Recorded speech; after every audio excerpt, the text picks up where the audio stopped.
Hey there, and good evening to you. Week 8 brings us some more really fun matchups. We're going to stay in 4A, and I'm going to start off. I haven't told you I'm doing this, but I got to start off by giving you some serious props because.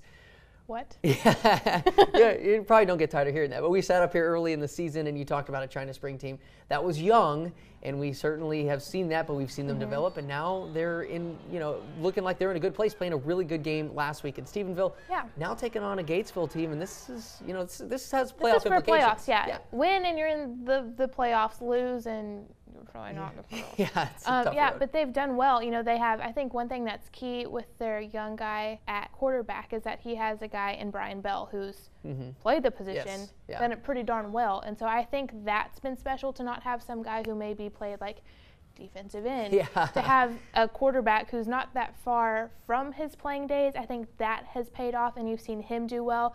Eric Clark continues to just run over people, take names, score touchdowns, just do what he does. So they're good there. Defensively, they've started to find a bit of something there. So I think that's going to be a very fun game. Gatesville continues to rotate guys in everywhere. Zach Mueller continues to do big things. But I think that the China Spring team has kind of found some momentum. It was a close loss last week, but here we go. They're doing okay. Yeah, if you're going to have a young quarterback, you might as well have a great running game and a coach that speaks quarterback. So and a good offensive line. Yeah. They've got some big boys. Yeah, all of those always help. Speaking of big boys, we've got some big boy football being played up in Belmead this weekend. Another 5-4A matchup. This one we feel like is for that district They're pretty title. much in the playoffs, win or lose. Way it goes. Yeah. This is not a win or go home type game, but this is a win in your kind of district championship of sorts. It's been like years since the Pirates lost a district game. Yeah. Like obviously before our time. Right. Last year was our time.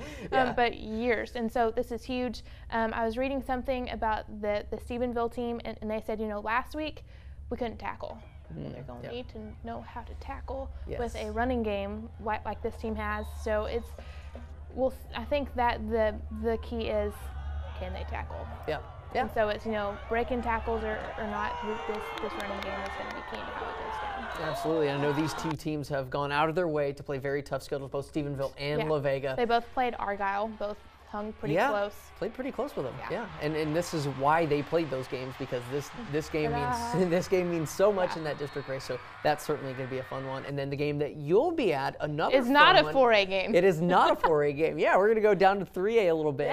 We got West and Whitney. This looks like it's shaping up to be a really fun battle. I've been living in like the 3A life for a little bit, because I did a story on Teague. They got that win over Groesbeck last week, and then I was like, West and Whitney looks pretty good. Yeah. Because West is 3-0, Whitney is 2-0. Whitney hadn't made the playoffs in a couple years. They've got a new coach, new system. But yeah, both teams got a pretty good run game, very good pass game, some good defense. So it's going to be a fun one, and there will be kolaches after. Yeah, there you go. It's going to be a very fun football game. Always a draw when you head to West, and so is Preston Johnson. He's had quite a year. He's real good. And he's real fast, and he just breaks through, and then you just wave goodbye and like write down his touchdown yards, because no one's going to catch him. Yeah, absolutely. Well, I got to ask you, if you're going up to West, what's your go-to kolache order? See, it's not a kolache; it's a cinnamon roll. Okay. Hey, so it's not, nothing wrong with that. Giant. Awesome. Well, Krista Pirtle, thank you so much for joining us here this week. Great stuff coming up from you in the Trib this week, and don't forget La Vega and Stephenville. Almost forgot that. La Vega and La Vega. Well, yes, I've got La Vega, the Pirates, on the mind. That will be our game of the week, so be sure to join us for that. Until then, Krista, thanks for joining us. Thanks for having me. Robert, Leslie, back to you.